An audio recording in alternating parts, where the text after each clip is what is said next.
Coming up on the Q30 Newscast, check out an unfiltered conversation held at Quinnipiac to discuss the First Amendment.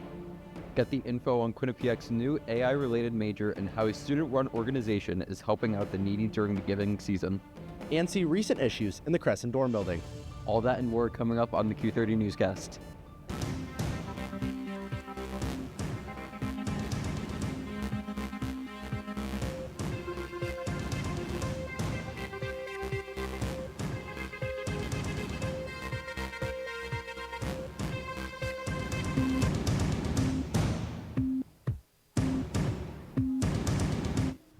Hello and welcome to the Q30 Newscast. I'm Eli Ehlers. And I'm Harrison Brown. There's a lot of news to cover this week. Let's get right into it. On Tuesday, the School of Communications hosted the first ever unfiltered conversation. What comes after Jimmy Kimmel, the media, and the First Amendment? Q30's Riley Farrell has a story about the event. Take a look. Jimmy Kimmel's brief suspension from ABC has sparked many conversations about freedom of speech in modern society. Some of those discussions happen right here at Quinnipiac. The series Unfiltered Comm-versations, run by the School of Communications, hosted an informal conversation during Common Hour this past Tuesday. While the topic was Jimmy Kimmel, the discussion branched out to social media and self-censorship. Some people hold back what they say, even in conversations in classes, because you live with these people. You don't want to say something and be completely neglected from your entire social life and your life here on campus because of something you said in class. I don't really post a lot of political stuff, even if I feel very strongly about something, because I'm not trying to start a fight with people. In our digital world, conversations like these are becoming essential. We have a different reality. So sometimes you're like, how can people think the way they do? It's like that.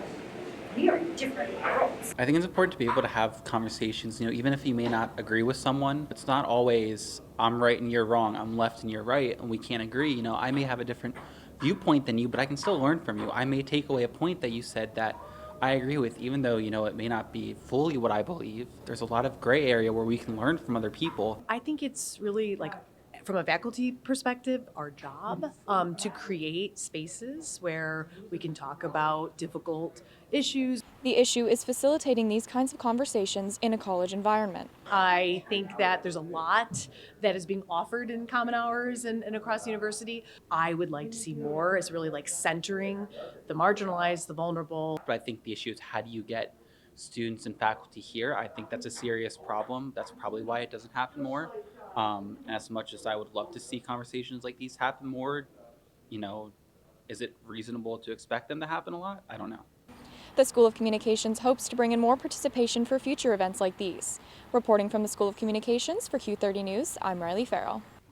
On Wednesday of last week, Crescent lost hot water in many of its suites. An email sent to students by Quinnipiac stated that Southern Connecticut Gas Company shut off the gas that impacts the hot water to address a gas meter malfunction. At 3:15 p.m., the water was shut off and the affected dorms went without heated water for nearly 24 hours, coming back on Thursday afternoon. Staying in the Crescent dorm, early Monday morning, the facilities team responded to a significant water leak near room 366. Upon arrival, the facilities team found the water fountain near 366 was pulled from the wall. They also found that the water spout of the water fountain by room 267 was broken. These two water fountains are now turned off to prevent any more water damage in the hallways. Residence Hall Director Grayson Yaboa is urging anyone who has information on what caused the incident to occur to report it as soon as possible. Quinnipiac was awarded its first U.S. patent for a faculty and student-developed technology today. Access iMove is an AI-powered software that allows people with limited hand mobility to communicate. Quinnipiac claims the software is scalable, cost-efficient, and adaptable for hospitals and everyday use. 3 professors collaborated from 2 different QU schools to develop it. The School of Computing and Engineering is introducing a new Bachelor's of Science in Artificial Intelligence and Computing. These classes will allow students to learn the science and theory behind artificial intelligence, as well as skills in computer science and software development. Christina Semenez has everything you need to know about the new major. The School of Computing and Engineering is adding a new major for undergraduate students called AI and Computing, as the AI industry has seen rapid growth recently.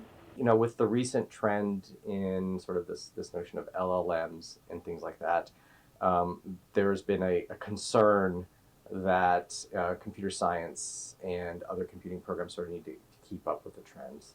The school introduces this major after hiring more faculty who specialize in AI. This is the 4th major available for computing students, and Christian Duncan hopes it will give students more options to focus on something that they're interested in. They can pick whichever one of those they want to begin with, and then they just have time to really see where they want to go. We don't foresee the jobs being any different in terms of what they would do. It's more about what skills they want to bring to the company when they join. Although AI is trending, it is still controversial, and some wonder how students will be taught the ethical and societal issues that AI brings up. The ethics in AI class, which is foundational in the AI minor, is also a required and foundational course in the AI computing major.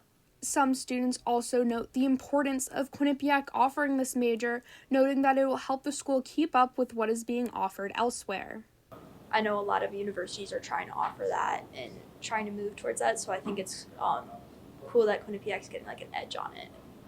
Ultimately, Duncan notes that the courses in this major will not just teach students about a trend, but give them the skills they need to go into the field. And so we want to make sure that our students understand the full sort of gamut of AI and all the different forms it can take on, right? And still be able to use AI as a tool and still be able to think about the broader impacts of AI. Quinnipiac hopes this new major will help students stay ahead of the curve as technology evolves. Reporting from CCE for Q30 News, I'm Christina Tsimenes. Chief Lynn Malerba of the Mohegan Tribe came to speak to students yesterday afternoon during Common Hour. She was the 18th chief of the Mohegan Tribe and the first female chief in modern history. She spoke about representing one's culture, particularly her experience representing her tribe. Leaders are not created in a vacuum, independent of others. Rather, they are embraced by those around them who allow them to lead. All university dorms and residence areas will be closed during Thanksgiving break, starting this Friday, November 21st. All students must be out of their dorms at 6 p.m. Friday. Students leaving late or returning to campus before Sunday, November 30th at 10 a.m. must fill out the break housing registration form available on the My Housing site. During this time, residential life staff will be conducting routine health and safety inspections in the residence halls. Just remember before leaving for break to turn off all lights, take out any garbage, and take all valuables home with you. Another poll has ranked Quinnipiac near the top. The Military Times ranked Quinnipiac number 1 in Connecticut, the Northeast, and the Islands, number 3 in private institutions, and number 4 nationally in 2025. The number 4 rank is up from number 10 last year. Harrison, what is the perfect Thanksgiving weather in your opinion? Personally, I enjoy a sunny Thanksgiving. Let's see if Tommy Devlin can give us some perfect Thanksgiving weather for the rest of the week. Thanks, Eli and Harrison. Here's the rest of the weather leading up to the weekend. For today, we had a low of 30 with a high of 48, partly cloudy skies with a chance of rain. On Thursday, it's going to be a low of 35 with a high of 48, partly cloudy skies again. And on Friday, we have a low of 41 and a high of 54. It's going to be a cloudy day again. Make sure to stay tuned for the rest of the weather this week. We have our full report coming up and a good look of Connecticut's weather for this week. But for now, the Q30 Newscast has to take a quick break, and we'll be right back. My name's Stacy. I'm 57, and I was adopted in 2020. One teen can come in and make you look at life in a whole different way. You know, he's my father, so I look up to him a lot. If I can be 10% of the man he is, I'll be a happy person for sure.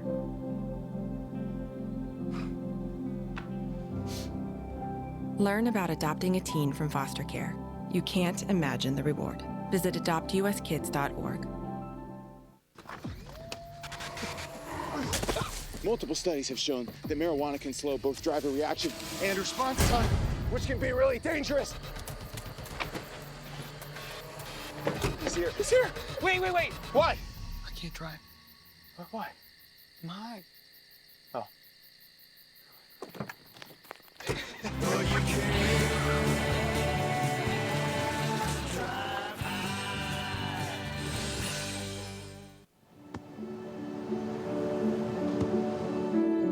I don't remember how it started. Go to that. Our back and forth. It always came back. Dad! You probably don't remember what you told me, That was perfect. but I heard every word.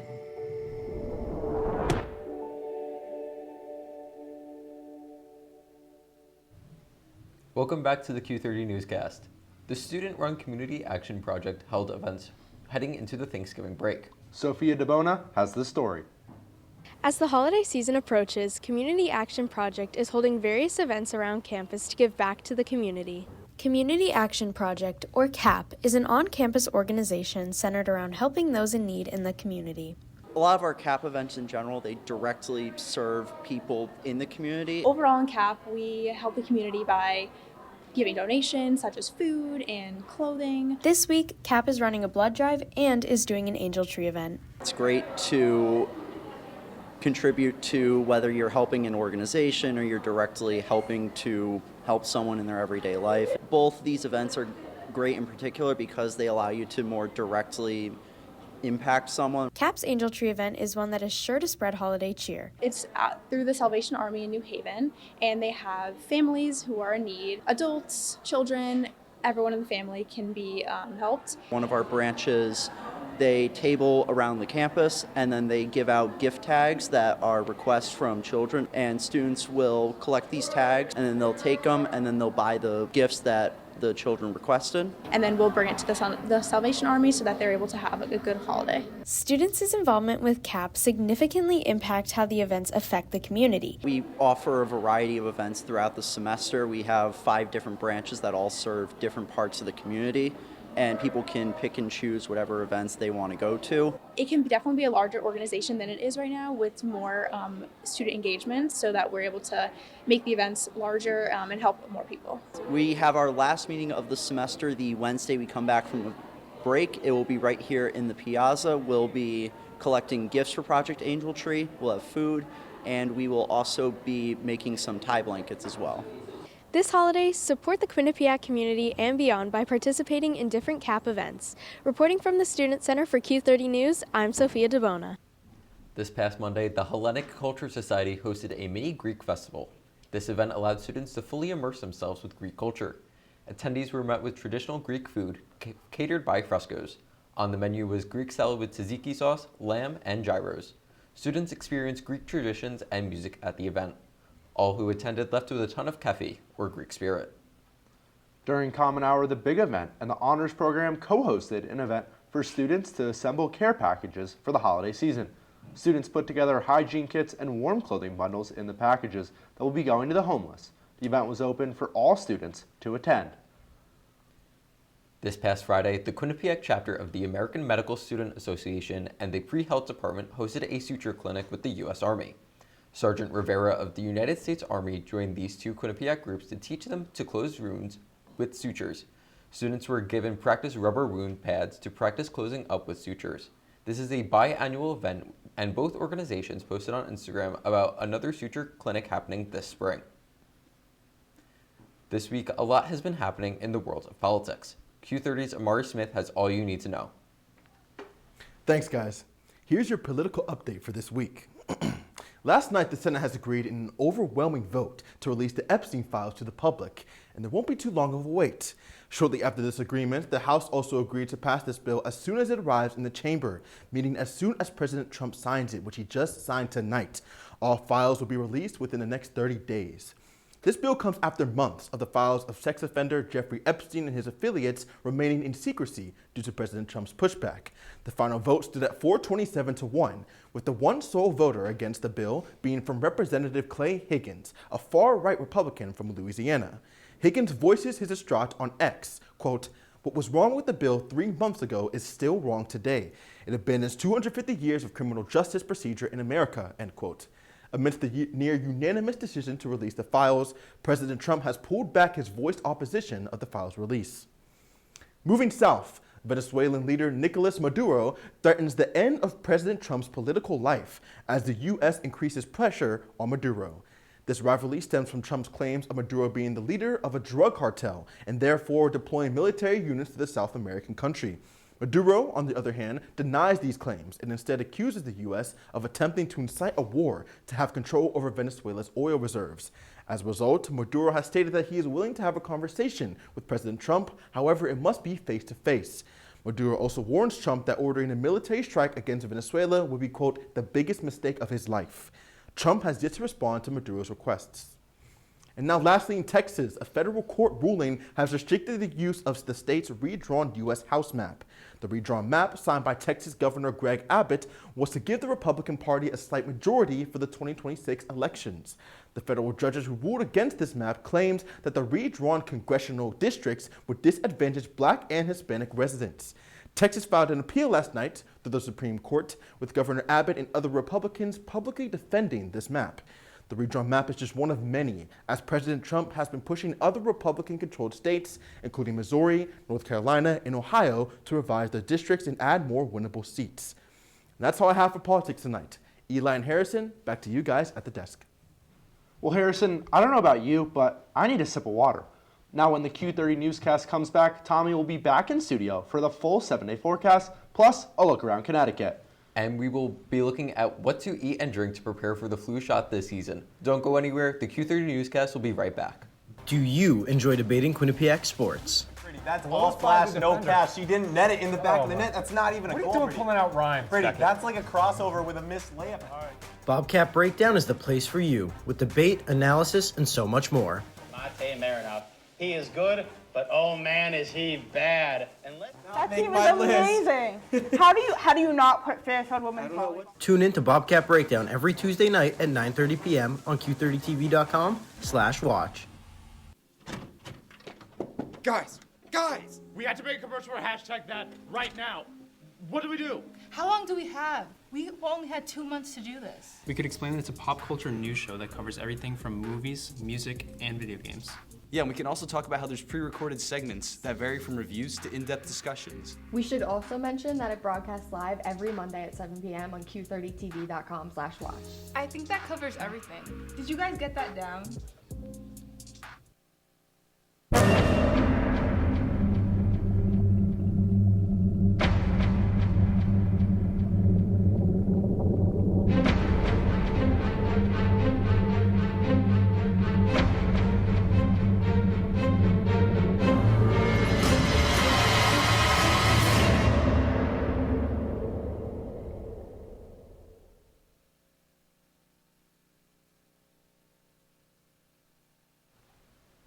Welcome back to the Q30 Newscast. I'm Harrison Brown, joined alongside Eli Ehlers. Eli, I don't know about you, but I'm really looking forward to the Thanksgiving break. Harrison, so am I. Let's hope the weather will be looking good during break. Tommy Devlin is back in studio to give us the 7-day forecast, plus a look around Connecticut. Thanks, Eli and Harrison. Here's the 7-day forecast for Hamden. We've already talked about Wednesday and Thursday, but for the rest of the week, it's mostly partly cloudy. On Friday, we have a low 41 and a high of 54. Sorry about that. And then on Saturday, it's going to be another partly cloudy day with a low of 31 and a high of 51. On Sunday, it's a low of 38 and a high of 51. And on Monday, it's going to be a 39 with a low and a 56-degree high. And on Tuesday, we're going to expect a little bit of showers with a low of 46 and a high of 52. Coming up, we have the map of Connecticut right here for tomorrow. In Torrington, we have a low of 29 and a high of 43. In Danbury, we have a low of 33 and a high of 48.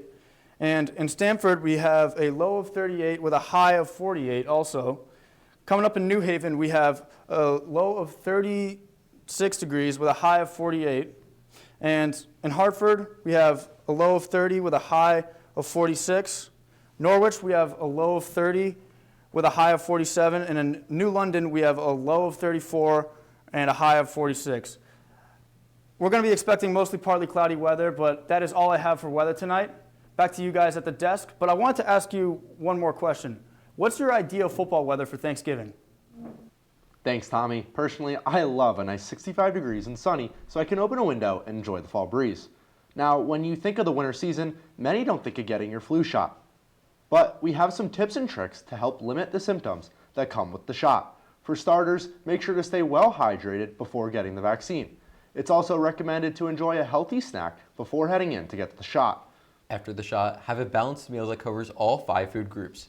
Dietitians recommend easily digestible proteins, lots of vegetables, and fruit-based juice with honey. This will help reduce inflammation and oxidative stress. Quinnipiac will be hosting a Thanksgiving potluck on Thursday before students head home for break. The event will start at 7 p.m. and run until 9 p.m. in CCE 118. The event will look to bring students together to share delicious food and celebrate with the community before heading home for break. Monday night, the Quinnipiac Student Philanthropy Council hosted a gratitude night for students. At the event, the Philanthropy Council invited all students for ice cream and to express their gratitude for all educators on campus. The Student Philanthropy Council helps each class fund a class gift for an academic area of their choosing.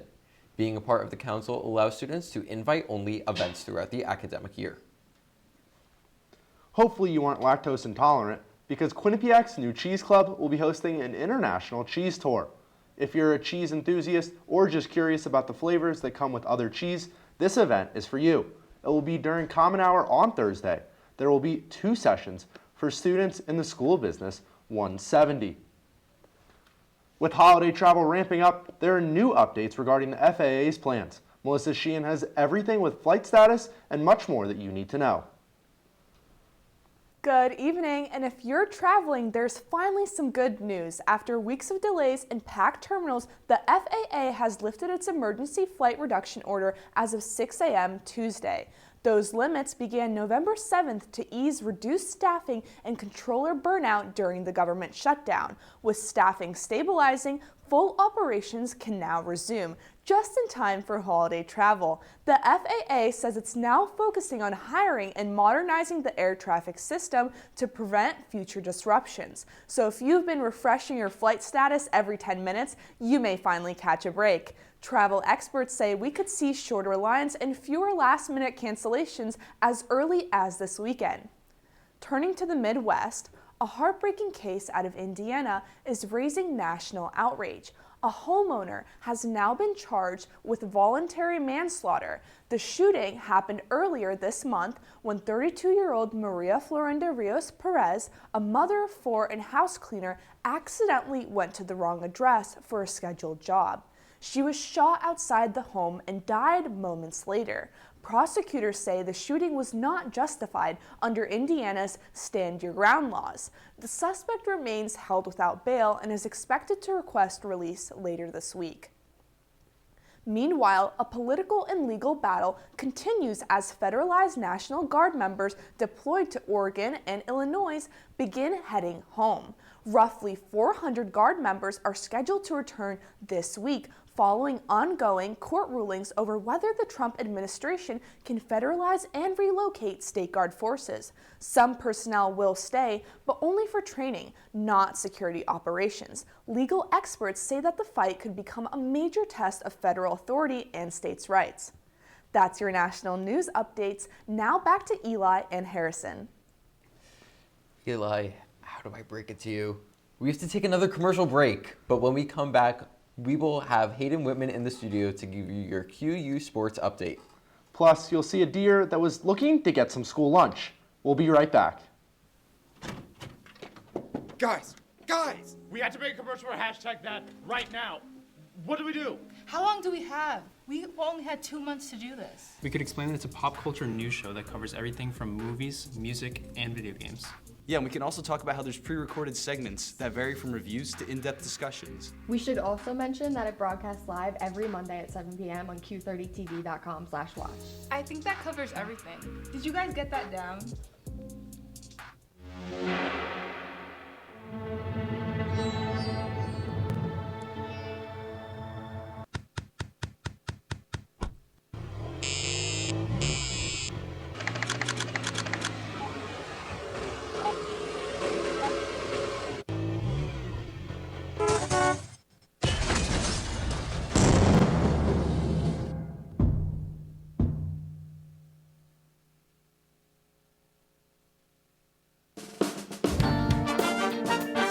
No, I'm not gambling.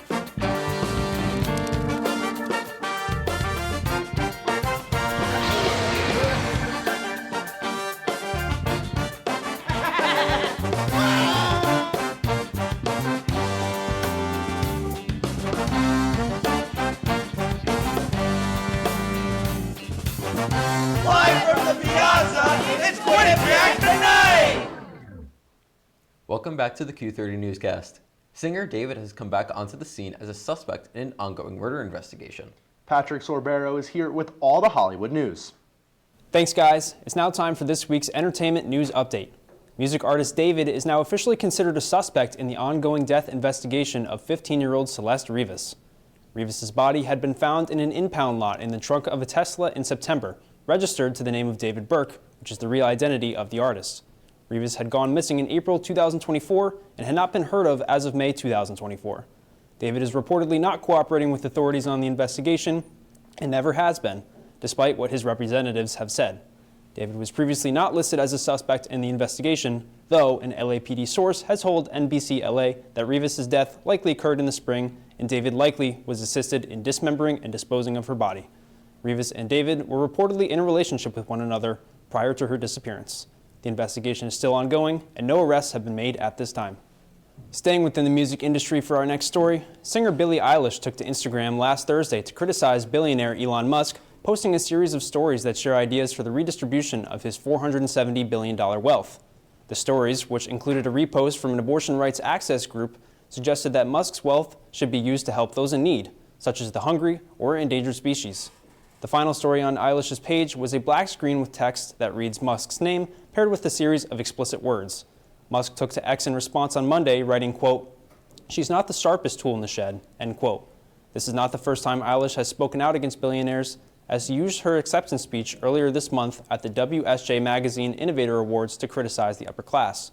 During her speech, she said, quote, "Love you all, but there's a few of you in here that have a lot more money than me.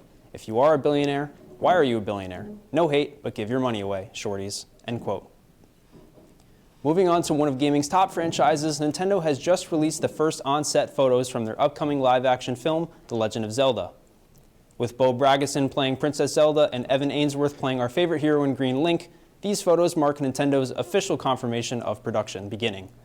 The creator of the franchise, Shigeru Miyamoto, stated online that the film will take a good amount of time to complete and has urged fans to, quote, "wait patiently and look forward to it," end quote. The film is directed by Kingdom of the Planet of the Apes director Wes Ball and written by Jurassic World writer Derek Connolly. Nintendo's The Legend of Zelda releases in theaters on May 7th, 2027. That's all I have for you tonight. Back to Eli and Harrison at the desk. Harrison, what's your favorite sport? Personally, I love underwater basket weaving, but unfortunately, we don't have that here at Quinnipiac. But Hayden Whitman is here to update us on all the QU sports. Thanks, guys. Kicking it off on the court, history is being made by the volleyball team. On Saturday, they faced off against Kinesis in the team's final game of the regular season. After dropping the first two sets, the Bobcats pulled off the reverse sweep, getting the next three against the Golden Griffins. The Bobcats now go into the MAC tournament with a program record 13-match win streak. The run led to a 16-2 record in the number 2 seed in the MAC tournament. The streak began on October 10th, defeating Ryder, and they look to keep it going against the Bronx once more in Fairfield on Saturday in the MAC semifinals. Heading on to the ice, the Quinnipiac men's ice hockey team returned to Hamden this past Saturday to take on number 13 Boston University. The Bobcats defeated the Terriers with a final score of 6-2. Quinnipiac dominated the first period, leading in shots 25-8. That also reflected on the scoreboard with Mason Marcellus, Victor Sterneskiner, and Nate Tivy all getting goals in the first period.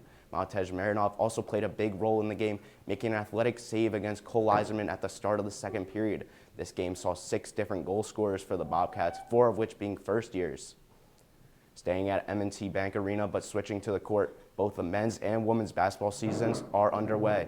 The men's team is currently sitting at a 2-2 record with wins against Central Connecticut State University and Maine this past Sunday. Amari Monroe and Jaden Zimmerman have been leading the team with 54 and 64 points respectively. Now switching to the women's team, after beating Boston University to start their season, Quinnipiac would then go on to lose their next 2 games against Rutgers and their home opener in a nail-biter against St. John's. They bounced back and got back into the win column against Yale down in New Haven yesterday. That's all the time I have for Quinnipiac Sports Update. Back to Eli and Harrison at the desk. Well, Harrison, hopefully the volleyball team will be able to add another MAC championship to Quinnipiac's Quinnipiac.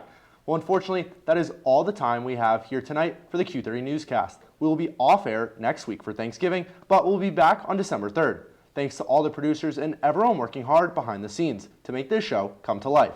To stay up to date, follow us on Instagram and X at Q30 News and on YouTube at Q30 TV. For Eli Ehlers, I'm Harrison Brown. Good night, Bobcats, and have a wonderful Thanksgiving.